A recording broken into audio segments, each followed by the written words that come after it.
s'il y en a en avant, c'est simple en avant, point. Sud Radio, la radio du rugby. Des millions, vous êtes charmante. Vous voyez ce que ça fait déjà 1 million, Larmina? Où est l'argent? Où est l'argent? C'est mon peu de mort, c'est rien, chien. En fait, je vais retirer de l'argent. Amis, ouvrez vos cœurs, non n'ayez pas peur, l'argent ne fait pas le bonheur. Shut up and take my money. On va parler du rugby japonais. C'est une réforme des quotas qui arrive dans le rugby japonais. Est-ce donc la fin de l'Eldorado japonais, de ce rugby, de ce championnat qui permettait aux joueurs de l'hémisphère sud, notamment aux Australiens, Sud-Africains, Fidjiens, Néo-Zélandais, Samoans, de venir au Japon et gagner des grands salaires tout en ayant on va dire un quotidien compétitif rugby assez léger. C'est un Eldorado, c'était clairement ça. Et les Japonais, les dirigeants du rugby japonais ont annoncé cette semaine une réforme visant à durcir les quotas de joueurs étrangers dans les clubs du pays afin de favoriser l'émergence de joueurs locaux, par opposition notamment, donc je le disais, aux naturalisés qui sont très nombreux, et ce même au sein de la sélection. Jusque-là, il y avait un règlement ou une forme de régulation, ou c'était tout simplement open bar, Félix Panguero?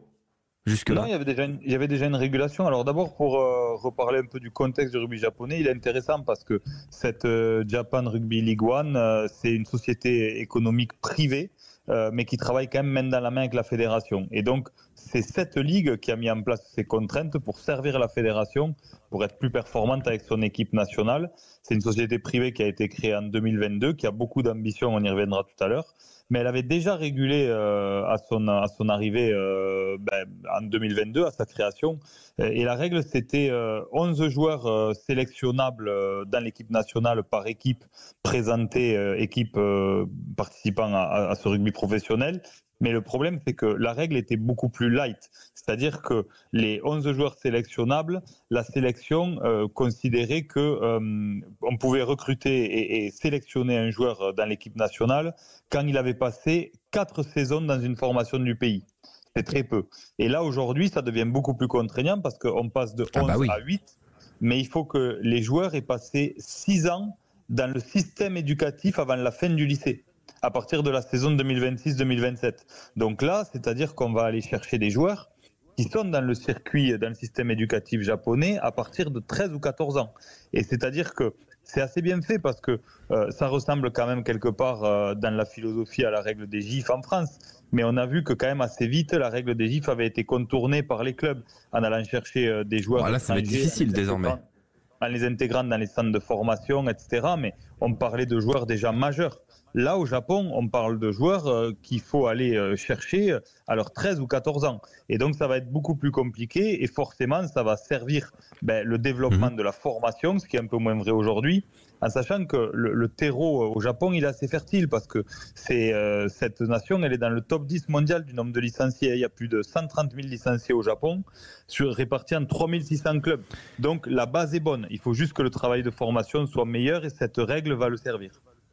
C'est très intéressant ce que tu dis, Philippe, parce que effectivement, jusque-là, vous pouviez arriver à 20 ans et devenir international japonais à 25 ans, quoi, 26 ans, c'était pas impossible. Des textos, je le vois à la vidéo.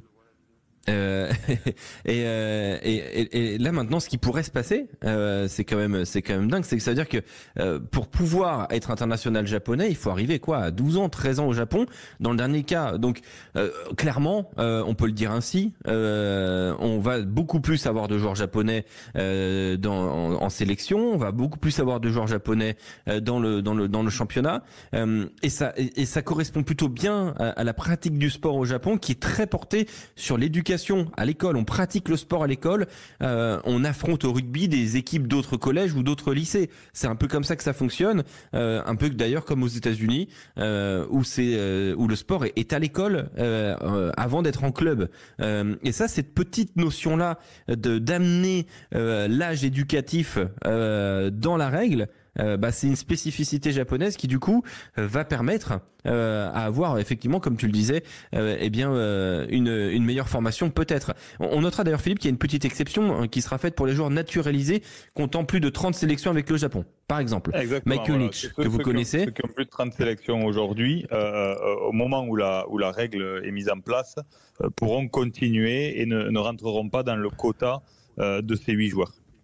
Donc par exemple Mike Kulich qui a 87 sélections, lui il n'y a pas de problème. Mais par exemple, si tu prends Dylan Riley, donc il est d'origine australienne, il évolue depuis 2018 à Saitama, mais il a que 20 sélections. Donc c'est terminé pour lui. Il n'est plus international japonais. Ouais, alors ça peut paraître surprenant, mais il faut quand même bien définir une règle. Moi je trouve que la règle de 30 sélections, elle est plutôt raisonnable parce que le cap des 30 sélections montre quand même qu'on devient un cadre de l'équipe.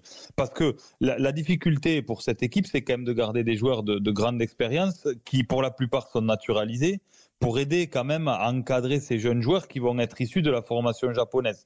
Mais c'est intéressant ce que fait le Japon. Honnêtement, on se rend compte quand même que ce qu'on fait en France est un des modèles les plus vertueux au monde parce que, quelque part, on vient copier du côté du Japon, ni plus ni moins que la règle de nos gifs. Oui, je comprends très bien, mais c'est quand même, je trouve, c'est assez radical. La Ligue japonaise, elle s'en défend en disant que c'est un équilibre délicat à trouver. On le sait, hein, c'est très difficile de mettre en place cette règle. Je vais citer d'ailleurs notamment les dirigeants de la Ligue japonaise qui disent « Nous cherchons juste à mettre un peu plus le curseur du côté des joueurs japonais ». Enfin, moi, je trouve que c'est très radical, à la fois pour les prochains qui veulent devenir international japonais, et puis pour ceux qui le sont déjà, qui demain, ne le sont plus. Je trouve ça quand même très très dur. Moi, là-dessus, je te rejoins. C'est-à-dire qu'on aurait pu mettre une règle pour les joueurs prétendant à la sélection à partir de maintenant. Mais c'est à la fois aussi un peu délicat. Mais c'est pas si radical que ça. Aujourd'hui, en fait, cette ligue professionnelle japonaise, elle est quand même très ambitieuse.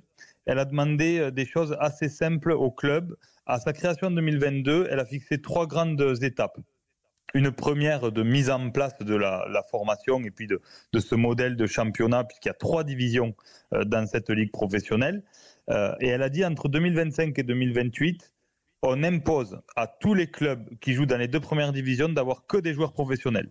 Donc des vrais staffs, avec des squads de 25-30 contrats pro. C'est ce qu'on peut imaginer. Donc quand on regarde ça, des équipes comme ça à 25-30 contrats pro, 8 joueurs concernés par cette règle, c'est pas délirant. Ça fait pas, ça chamboule pas les équilibres complètement. Donc moi je trouve ça plutôt cohérent, plutôt bien fait, comme c'est souvent quand même bien réfléchi de la part des Japonais. Et pour aller au bout, même si ça concerne pas les joueurs, ils ont adopté une autre règle aussi. À partir de 2029, toutes les équipes qui voudront candidater pour participer au championnat professionnel devront avoir un stade unique de 15 000 places minimum. Donc là, on rentre quand même dans une ambition forte. Ouf. On rentre dans une ambition très forte. Ah oui. Et l'enjeu au Japon, il est très particulier. C'est paradoxal. C'est un rugby qui a beaucoup d'argent. On l'a vu, puisqu'on a vu les contrats. Hein. Boden Barrett est allé jouer au Japon pour un contrat de 1,5 million de dollars pour 10 matchs. Ça fait 150 000 $ le match. Et vous avez de nombreux cas. C'est pour ça que je parlais d'Eldorado financier, quoi. Non, mais il existe toujours. Le gros problème, il va toujours exister avec ça. Non, mais alors, pour moi, il continuera à exister parce que le Japon s'est construit sur une culture de rugby corpo. C'est-à-dire que dans les années 50-60, les entreprises avaient leurs équipes de rugby. Elles trouvaient que c'était une bonne vitrine. Ça contribuait aussi à l'équilibre social, à la pratique du sport pour les salariés. Et donc, c'est des entreprises qui ont de gros moyens financiers. Et donc, aujourd'hui, dans le rugby japonais, vous avez 2 cas. Vous avez toujours des clubs d'entreprise qui sont des clubs d'entreprise intégrés. Et puis, vous avez ensuite maintenant des clubs qui se sont émancipés, mais qui ont toujours des relations fortes avec des entreprises, avec des namings. Mais quand vous regardez aujourd'hui le championnat japonais, d'un point de vue financier, c'est colossal. Les clubs sont détenus par Yamaha, par Honda, par Mitsubishi, par Canon. Donc les moyens financiers, ils sont là. Le seul problème aujourd'hui du rugby japonais pour vraiment franchir un cap, c'est que comme cette culture, elle s'est construite sur des clubs d'entreprise, il n'y a pas de fan-base. Vous n'avez pas d'adhésion à votre club. C'est que les salariés qui s'associent à l'équipe. Parce que c'est dans les faits l'équipe de l'entreprise. Donc quand vous êtes l'équipe de Tokyo, c'est pas les habitants de Tokyo qui s'identifient à leur équipe. C'est les salariés de l'entreprise qui portent l'équipe de Tokyo. Et donc c'est pour ça qu'il y a une vision très forte aussi. Mais est-ce qu'il faut sortir de ce modèle-là ? Ah ben ils en sortent au fur et à mesure. Aujourd'hui, vous n'avez pas plus que des clubs d'entreprise. Et donc ils vont vers là. Mais c'est aussi pour ça qu'ils ont besoin de continuer à travailler sur le développement de leur équipe nationale, puisque ce sentiment d'appartenance au rugby que doivent avoir les gens sur le territoire, et comme ils l'ont pas forcément au travers de leur club, il faut qu'ils le développent encore au travers de l'équipe nationale. Et on sait que c'est un peuple très fier et qu'ils surfent vraiment sur la dernière très très bonne, la dernière grande réussite de ce rugby japonais, c'est l'atteinte des quarts de finale en 2019 chez eux. Et là, ça a été vraiment un coup d'accélérateur très fort dans l'adhésion de la popularité du rugby là-bas. Donc, est-ce que c'est la fin de l'Eldorado japonais ? Non. Non, je crois pas. Je crois pas, encore une fois, parce que, encore une fois, j'ai pas de boule de cristal, mais je le répète, par rapport aux règles qu'impose la ligue professionnelle à ses clubs, d'avoir que des joueurs professionnels, des squads de 25-30 joueurs. Quand vous avez 8 joueurs qui sont contraints par cette règle pour pouvoir être sélectionnables, la plupart des grands joueurs qui y vont n'y vont pas pour rechercher une sélection japonaise. Et donc, ceux qui vont chercher un Eldorado, c'est des joueurs qui ont déjà eu des sélections ailleurs et qui viennent en partie pour trouver un bon équilibre de qualité de vie et de revenus. Donc non, je crois pas. Je crois que le Japon continuera à tirer. De toute façon, on l'a déjà dit, mais aujourd'hui, le Japon continue de renforcer ses liens avec la fédération néo-zélandaise et le rugby néo-zélandais. Il y a un bloc très fort qui est en train de se créer. Il y a une grosse entreprise japonaise qui s'appelle Dentsu, qui a racheté la plus grosse structure d'agents de Nouvelle-Zélande. Donc les Japonais continuent de tisser leur toile avec le rugby néo-zélandais. Donc il va y avoir un bloc très fort quand même en Asie-Pacifique avec ces deux pays-là. Et le Japon continuera à être très attractif pour une partie des top players mondiaux. Et on notera quand même, et moi je trouve ça extrêmement restrictif tout de même. C'est-à-dire que là, vous êtes entraîneur d'un club au Japon. Vous êtes en train de faire votre composition d'équipe, c'est-à-dire que sur le terrain, dans votre compo, vous devez avoir 8 joueurs japonais au minimum. 8 joueurs japonais au minimum. Alex, parle au manager du rugby français. Mais je sais très bien. Mais oui, mais nous on a tellement de réservoirs. Combien de débats on a eu je me souviens d'un match de Toulon, je crois que c'était la saison dernière, où Pierre Mignoni avait été obligé de lâcher un match hyper important qui comptait pour le top 6 parce que il fallait qu'il ait son quota de gifs et il n'avait pas pu l'avoir jusqu'à présent pour X raisons qui n'étaient pas de son propre chef, des blessures, enfin la gestion d'une saison. Des cas comme ça, on en a eu plein dans le rugby français. Et le réservoir japonais, encore une fois, attention, il n'est pas si faible que ça. Il fait partie du top 10 mondial en termes de licenciés. Il est plus élevé que le Pays de Galles, que l'Écosse, que l'Irlande. Il est plus élevé que beaucoup de pays.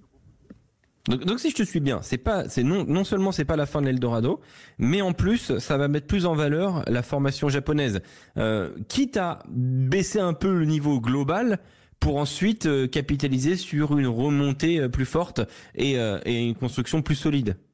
Non, mais c'est très intelligent parce que forcément c'est un peu douloureux. C'est des décisions difficiles à prendre. Tu laisses sur le carreau des joueurs qui ont contribué au développement de ton équipe nationale. C'est assez restrictif, mais de toute façon... T'imagines le mec à 29 sélections ?